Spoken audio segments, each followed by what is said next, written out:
Setting একটাই, না করে রাখলে কিন্তু ভিডিও ভাইরাল হবে না, এবং কি সেই সেটিংটা যদি অন করে না রাখো তাহলে কিন্তু রিচ অনেকটা কমে যাবে। তো কি এমন একটা সেটিং, তো আমি দুর্দান্ত একটা স্ক্রিন রেকর্ড ভিডিও করছি, দেখো সেখান থেকে কিন্তু সব কিছু বুঝতে পারবে।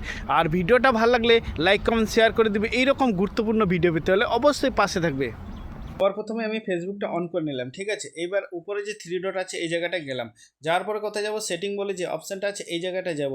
যাওয়ার পরে কি কোথায় যাব, নিচে মিডিয়া বলে যে অপশানটা আছে এই জায়গাটা যাব। এখানে আছে নেভার যে অটো প্লে, ঠিক আছে, যে ফেসবুকের অটোমেটিকলি ভিডিওগুলো চলতে থাকবে, ঠিক আছে।